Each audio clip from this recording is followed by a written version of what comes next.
Bamwe ombantu bashema babaze kushomera ebaroho mbahasa bamanya obakachiko akarukutora no mureberezo musyo wa Western Kore karatorane batyanukwe kwandika ebaroha eya mutu yambe echinjije aho bwa nyuma yo bwire bwo mureberezo wa Western Kore mwese gwayona katonene okubura yakire kachaka humura kandi akachiko kaba bishop akashitamire kibanza cyo kwezoku kakajemesereze bwa kushazamu ababire batorana okutorana bishop mpako kwezi kwa munano mwakogu kakuratira amateka uko nkakenda time of recess for about 6 months ameza gugahwire bashitama kandi bashira umurya amazina umurya bebesimbere kandi chancellor har chairman wakachiko ako akandika ba district secretary secretaries ba Burengero Rwizoba ngo bamuretere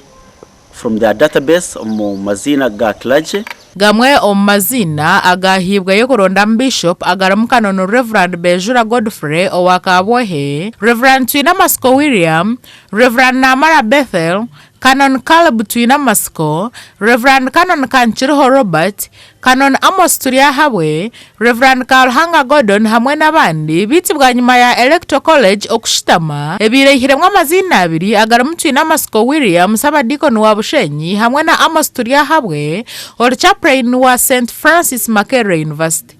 Turi tukora cyo nekiri kubaska ubyenyi bwatandikira kubaho ruyare ubukiko bwagiye organizing committee wa favor and consecration abantu barimba inkiko ziyonzi genemisha so House of Bishops tungira makuru ngo eyongi harwe bandike bigireyo teronzire muntu araze umuntebe ya wa bishop yona katonene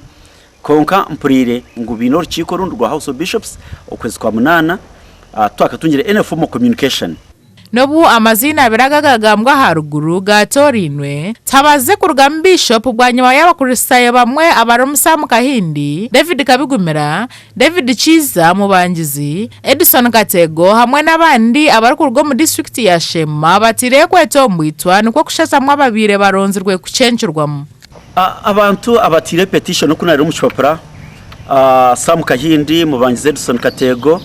David Chiza Kabigumira David abo n'abakristayo aba Western Kore abatari mu structures ekanisa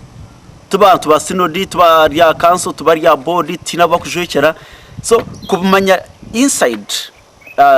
the details the inside part of the organization structure yekanisa ruyare n'ikintu cyukwemurana kandi nangwa kunaba nindeba n'umushopration ba pointing out ngo Electoral College eje yitwatireho ngo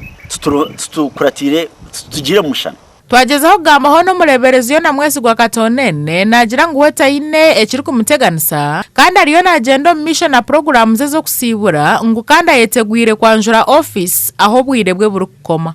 na program yanje yo kusibura kandi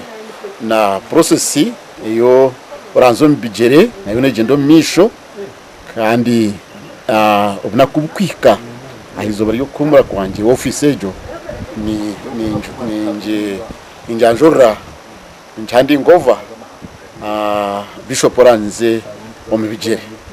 eminyurano mbureberezi bwa Western Kore etuireho bitse no bwarabenere bukanke yahongoza ekipapara cyabashema bahandikire kibasa kugwimusya busi gasha kwa Sheikh Abdul Latif